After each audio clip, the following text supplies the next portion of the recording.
She thought she was just borrowing a little power. He thought he had left boundary battles behind. But when a neighbor's Tesla cable kept creeping across his lawn, a retired defense engineer decided to fight back, not with anger, but with precision. What started as silent theft turned into a viral showdown, and what he did next stunned the whole neighborhood. This is the story of how quiet justice found its voltage. Michael Turner had spent most of his life designing security systems that kept military secrets safe. From remote drones to signal jamming protocols, he understood the art of invisible defense, of outsmarting threats without firing a shot. When he retired, he wasn't chasing status or luxury. He just wanted silence.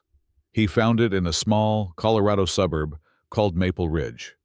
The kind of neighborhood where birdsong woke you before the alarm, where mailboxes leaned slightly but proudly, and neighbors waved from across their porches. He bought a house with a backyard, a garden he planned to cultivate, and just enough space for a workshop. It was peace, packaged and finally within reach. Until the cable appeared. The first time Michael saw it, he thought it was a mistake. A sleek white Tesla charging cable snaked across his backyard, plugged into his outdoor outlet like it belonged there. It trailed from the driveway next door, his neighbor Karen Mitchell's driveway. A Tesla owner, fitness evangelist, and HOA loudspeaker wrapped in designer eco-wear and constant judgment. Michael simply unplugged the cable, coiled it neatly, and left it on her porch with a short note. "Please don't use my outlet. Thanks, Michael." He expected that to be the end of it. It wasn't. The next morning, the cable was back, plugged in deeper than before, like a dare. He rang her doorbell. Karen answered in yoga pants, sipping from a steel tumbler. "You're using my power," he said plainly. She smiled thinly. "Just borrowing a little." "For the planet. You know you're not even using that outlet. It's my property." "Are you really going to make a thing out of this?" she asked. "It's just electricity. Maybe if you drove an EV, you'd understand." Michael didn't argue. He just walked away. That night, he installed a garden owl. The camera inside was military-grade low light, high-res, undetectable. Over 3 days, it captured everything. Karen creeping over in early morning light, her expensive sneakers tiptoeing across his grass, her smirk as she plugged in. She even flipped her hair like she was doing a favor. The first time he watched the footage, Michael laughed. The second time, he frowned. Not just at the invasion, but at what it represented: an erosion of boundaries, a complete dismissal of respect. He'd spent years defending perimeters, digital and physical. Now someone was violating his own, daily, with zero shame. So he built a deterrent. He pulled out an old training collar receiver from his late dog, Max. With careful wiring and a new sensor system, he modified it. The circuit was set to detect electrical draw from his outdoor outlet. When activated, it would send a mild pulse, not enough to hurt, just enough to be felt. He embedded the system beneath a fake rock and ran final tests. It worked perfectly. The next morning, at 6:43 a.m., Karen plugged in again. Seconds later, her scream cut through the morning stillness. Michael looked out from the kitchen.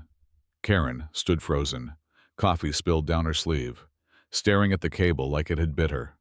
She jerked it out, stormed back to her driveway, and knocked over his ceramic garden gnome on the way. But she didn't stop. 3 days later, she returned with a longer extension cord, weaving it under his fence to reach a different outlet. A new tactic. Same theft. Michael updated his system. This time, he added motion and heat sensors inside a garden toad sculpture. If someone stepped onto his lawn within 10 feet of the outlet, it would trigger the pulse automatically. Cameras would roll from multiple angles. Karen returned. This time, she yelped and fell back, dropping her designer tumbler, scrambling like she'd been caught mid-crime, which, of course, she had. Michael compiled the footage into a short video titled "Zapflix: A Neighborhood Story." He posted it anonymously online. It was meant to amuse himself and maybe a few friends. It exploded within days. The clip had thousands of views.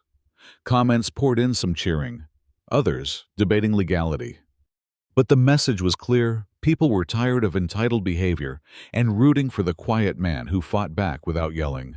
Karen saw the video, and she was furious.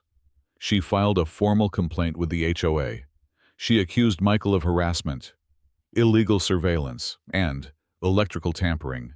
She demanded fines, penalties, even removal from the neighborhood if possible. But Michael was prepared. At the HOA hearing, held in the community clubhouse, he arrived in khakis and a pressed shirt, carrying a folder and a USB stick. He greeted the board members politely and sat down beside his guest, an old Army friend who now specialized in cybersecurity and property law. Karen, seated across the table, refused to look at him. When asked to present his side, Michael calmly opened his folder. He showed power bills. He played footage clear, time-stamped, consistent. He presented Colorado's laws on private electrical access and property surveillance. His friend outlined the legality of recording trespassers and the permissibility of non-lethal deterrence on private land. When the second video played, the one with the toad, someone on the board chuckled. Karen stiffened. This wasn't an isolated incident. Michael said it was repeated, ignored, mocked. I asked for it to stop, but didn't. So I built a solution. That's what I do. The vote was unanimous. Karen was fined for property trespass, ordered to pay restitution for the stolen electricity, and removed from her position on the HOA's Sustainability Committee. She was warned that further incidents would result in escalation through legal channels. She didn't speak. She simply gathered her purse and left. For the first time in months, her Tesla was absent from the driveway. Days later, it was replaced by a dusty minivan. The solar flags came down. The lawn grew patchy. And then, one morning, a moving truck arrived. Karen was gone. The neighborhood exhaled. Weeks later, Michael stood on his porch as a new neighbor arrived. A woman in her 50s stepped out of a gray SUV and waved.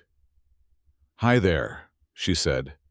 "Dana, environmental science professor. I hear this place has some history." Michael smiled. "A little.